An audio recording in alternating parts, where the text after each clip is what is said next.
देखिए हर खबर यहीं पर। सब्सक्राइब कीजिए TV9 भारतवर्ष। सीधे कानपुर आपको लिए चलते हैं। सबसे पहले मनीष ये बताइए कि ये हमने बातचीत सुनी देवेंद्र मिश्रा जो कि एसपी ग्रामीण हैं, उनसे सीओ की बातचीत हो रही है।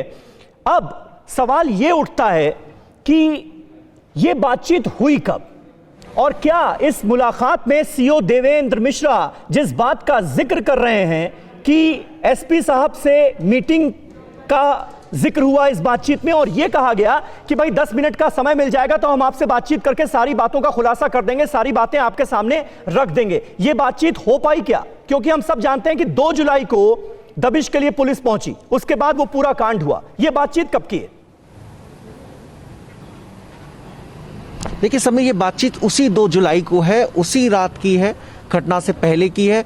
एसओ का फोन सीओ देवेंद्र मिश्रा के पास पहुंचा था। उसने कहा कि आपको दबिश डालने आना है, आपकी अगुवाई में ही हम लोग चलेंगे।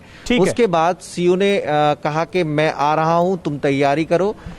सीओ देवेंद्र मिश्रा ने इस पूरी जो बातचीत थी उसकी जानकारी एसपी ब्रजेश श्रीवास्तव को उसी रात को दी, जब वो गाड़ी में सवार होकर चौबेपुर थाने की ओर मूवमेंट कर रहे थे, चल रहे थे। सफर के दौरान ही वो ब्रजेश श्रीवास्तव जो कि एसपी ग्रामीण है, उनसे बात करते जा रहे थे। उन्हें एक एक करके वो सारी चीजें बता रहे थे, एक एक करके वो सारी डिटेल्स बता रहे थे कि चौबेपुर थाने में आखिर हो क्या रहा है, चौबेपुर थाने में कैसे विनय तिवारी अपनी मनमानी किया करते हैं, जुए का कितना बड़ा नेटवर्क है जो विनय तिवारी के संरक्षण में फल फूल रहा है, जिसकी शिकायत वो बराबर करते रहे हैं। एसएसपी बार बार कार्रवाई की बात करते हैं कि जुए जितने भी थानों में चल रहे हैं वहां पर छापा मारा जाए, जुए को बंद कराया जाए और वो जिम्मेदारी सीओ की होगी। लेकिन जब सीओ जुए के खिलाफ, जुए चलाने वालों लोगों के खिलाफ कार्रवाई करते हैं तो फिर उसे बचा लिया जाता है। नाम भी लेकर उन्होंने कहा है, एसपी ग्रामीण से जो बातचीत चल रही है, सीओ देवेंद्र मिश्रा ने तत्कालीन एसएसपी का नाम लिया है कि कैसे उन्होंने पैसे लेकर विनय तिवारी के जुए के मामलों को छोड़ दिया, उनके खिलाफ जो जांच चल रही थी उसे भी रफा दफा कर दिया।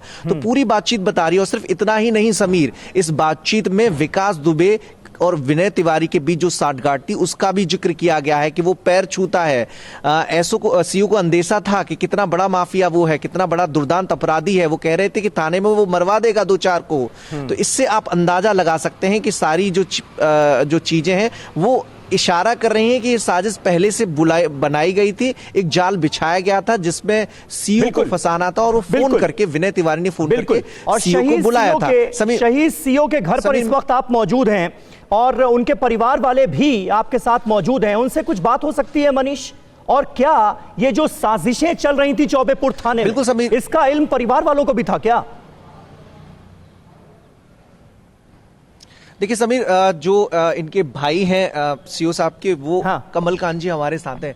कमल कांत जी, आपने ऑडियो सुनी, क्या कुछ अंदाजा था कि इस तरह की साजिश उनके खिलाफ चल रही है, इस तरह का जाल बुना जा रहा है? कभी बातचीत होती रही हो, क्योंकि परिवार में अमूमन तौर पर लोग शेयर करते हैं इस तरह की चीजें? देखिए, परिवार में वो अपनी प्रोफेशनल लाइफ तो कोई शेयर करते नहीं थे और मैं देख रहा हूँ कि विकास दुबे की मौत के बाद बहुत सारे ऑडियोज, बहुत सारे वीडियोज मीडिया में उपलब्ध हैं, आ रहे हैं, रोज नए नए आ रहे हैं। लेकिन अब उनके ऑथेंटिकेशन जब तक प्रूव नहीं हो जाते, उस बारे में मैं क्या बोलूं? अगर मुझे पता होता तो मैं बोलता। मुझे जो पता था वो मैंने आपको पहले दिन बता दिया था कि ये चिट्ठी उन्होंने लिखी थी और एक ऑडियो था वो मैंने सौंप दिया था। इसके बाद अब ये सब चीज़ें कहाँ से निकल के आ रही हैं, कितनी सही हैं, कितनी गलत हैं, जब तक इनकी फोरेंसिक जांच नहीं हो जाती तो इस बारे में मैं क्या बोलूं? लेकिन जैसी साजिश बनाई जा रही है, अगर बातचीत को सुने तो सीओ साहब, उनकी आवाज आप पहचान ही रहे हैं, सीओ साहब बता रहे हैं एसपी ग्रामीण को कितनी गंभीरता से उन्हें अंदाजा था, उन्हें अंदेशा था कि किस तरह का नेटवर्क विनय तिवारी का विकास दुबे के साथ है, किस तरह की साठगांठ है और क्या क्या कुछ हो सकता है। इसकी भी उन्हें अंदेशा एसपी आरए को जताया था। 10 मिनट का समय मांग रहे थे लेकिन वो मिला नहीं, क्योंकि 2 तारीख को ही घटना घट गई। हाँ, इतना जरूर मैं आपसे बताना चाहूँगा कि वो जो चिट्ठी दी थी आपको, और चिट्ठी में भी तो नीचे लिखा था कि कभी भी कोई गंभीर घटना हो सकती है। तो चिट्ठी का जिक्र भी बातचीत में किया गया है। एसपी आरए ने कहा है कि आपने जो रिपोर्ट भेजी है उस पर भी डिस्कस करना है। हाँ, तो इसका अंदाजा तो उन्हें था कि कभी भी किसी को भी शिकार बनाया जा सकता है, लेकिन शायद वो इस गलत फहमी में थे कि वो मैं भी हो सकता हूँ, ये कोई ने नहीं सोचा। जैसे संसार में रोज देखते हैं लोग मरते हैं तो अपन सहानुभूति प्रकट करने जाते हैं, लेकिन हमें भी एक दिन मरना है ये ऐसा सोच के कोई नहीं सहानुभूति प्रकट करता है। वो नहीं जानते थे कि इस कड़ी में वो भी शामिल हैं।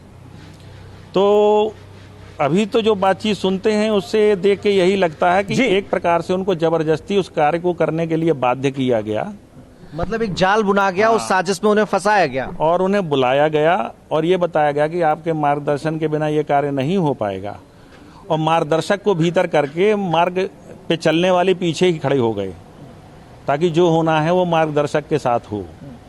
और बुनी बुनाई साजिश तो थी ही, ये तो उन्होंने ऑडियो में भी कहा कि ये पैर छूता है। और साथ साथ में एक बात तय है इन ऑडियो को देखने से कि आवाज़ तो मिश्रा जी की ही लग रही है, क्योंकि मेरी उनसे अक्सर फ़ोन पे बातचीत होती थी। उनका बातचीत का लहजा, उनकी आवाज़, कुछ वो कानपुरी भाषा के शब्द बीच बीच में मैं अच्छी तरह से पहचानता हूँ। आवाज़ तो उनकी है। इतनी गंभीरता हो जाती है कि उन्हें अंदाजा था, अधिकारियों को भी सूचना लगातार वो मनीष, दे रहे थे। देखिए रिपोर्ट्स बहुत उन्होंने कुछ SOP जो के है खिलाफ वो भेजी थी, लेकिन बिल्कुल शीशे बावजूद की तरह साफ होता हुआ नजर आ रहा है। सीओ देवेंद्र मिश्रा का ये जो ऑडियो है, ये जो उनके अल्फाज हैं, ये साबित कर रहे हैं कि आखिर किस तरह से कानपुर में पूरा का पूरा सिस्टम काम कर रहा था और कैसे सीओ देवेंद्र मिश्रा को फंसाया गया, कैसे उन्हें ट्रैप किया गया और पुलिस वालों पर अटैक किया गया।